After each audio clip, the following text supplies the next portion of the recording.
क्या हुआ जब जोशीमठ में मिली 365 साल पुरानी गुफा और जो सबूत प्राप्त हुए वो आपके भी रोंगटे खड़े कर देंगे। यह खबर तो सभी जानते हैं कि जोशीमठ में भूस्खलन हुआ और वहाँ के घरों में दरारें आ गई, लेकिन ये कोई नहीं जानता कि जोशीमठ क्या है और ये कहाँ पर स्थित है। दरअसल भारत चीन सीमा के पास ही एक नगर है जिसे जोशीमठ कहा जाता है। यहाँ पर 1000 से भी ज़्यादा लोग रहते हैं और आदि गुरु शंकराचार्य ने जिन 4 मठों की स्थापना की थी, जोशीमठ भी उनमें से एक ही मठ है जिसकी स्थापना स्वयं आदि गुरु शंकराचार्य ने की थी। यहाँ पर रहने वाले एक पंडित परिवार ने हमें जो बताया वो आपके भी होश उड़ा देगा। सुरेश जी मिश्रा ने हमें बताया कि उनका परिवार पिछले 3 पीढ़ियों से यहाँ पर स्थित महादेव मंदिर में पूजा कर रहा है और उन्होंने भी अपना पूरा जीवन यहीं पर महादेव की भक्ति में बिताया है। साल की शुरुआत में जहाँ सभी लोग नए साल के आने की खुशियाँ मना रहे थे, वहीं पर जोशीमठ के लोगों को इस बात का अंदाजा नहीं था कि महादेव अब उनकी बहुत बड़ी परीक्षा लेने वाले थे। बात है नए साल के पहले सप्ताह की। सुरेश जी ने हमें बताया कि एक दिन जोशीमठ में अचानक से भूस्खलन हो गया। चूंकि इस स्थान पर प्राकृतिक घटनाएं होती रहती है, ऐसे में सभी लोगों ने इस भूस्खलन को नज़रअंदाज कर दिया। लेकिन 1 से 2 दिन बाद अचानक से कई घरों में दरारें आ गई और ऐसा लगने लगा मानो कुछ दिनों में जोशीमठ पूरी तरह से जमीन में धंस जाएगा।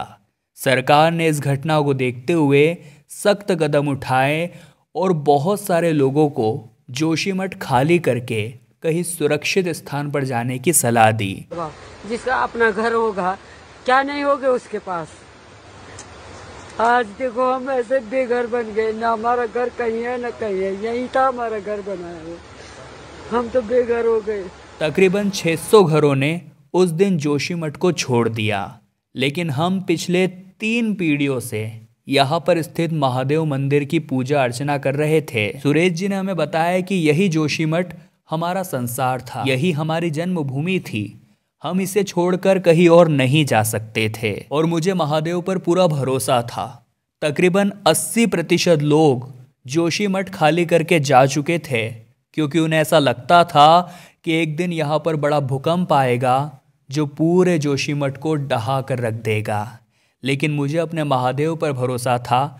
मैंने अपने पूरे परिवार के साथ जोशीमठ में रहने का ही निश्चय किया। लेकिन उसके अगले दिन मेरे साथ जो घटना घटित हुई उसे मैं ज़िंदगी में कभी भुला नहीं पाऊंगा। जब मैं शाम के समय महादेव की पूजा अर्चना करके पुनः अपने घर लौट रहा था, तभी अचानक उस स्थान पर बहुत बड़ा भूस्खलन हो गया और मैं भी उसकी चपेट में आ गया।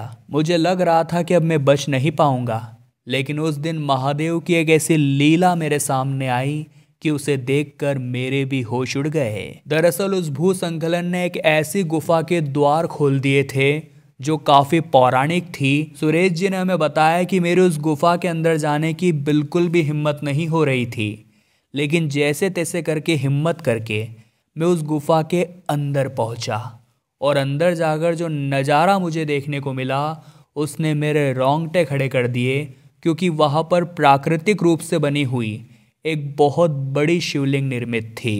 मैंने उस शिवलिंग को प्रणाम किया और गुफा से बाहर आकर अपने घर वालों को ये सूचना बताने के लिए गया। जब मैं उन्हें लेकर उस स्थान पर पहुंचा, तब तक वहाँ एक और भूस्खलन हो चुका था और वो गुफा का द्वार पुनः बंद हो चुका था। सुरेश जी ने हमें बताया कि ये महादेव का एक संकेत था।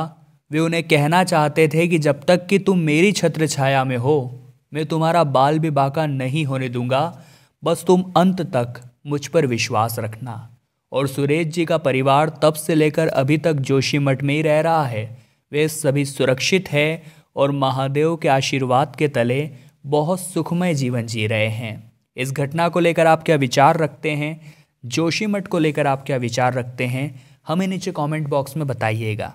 आपको वीडियो पसंद आई हो तो लाइक करें, जल्दी से हमारे चैनल को सब्सक्राइब करके बेल आइकन को प्रेस करें। बहुत बहुत धन्यवाद।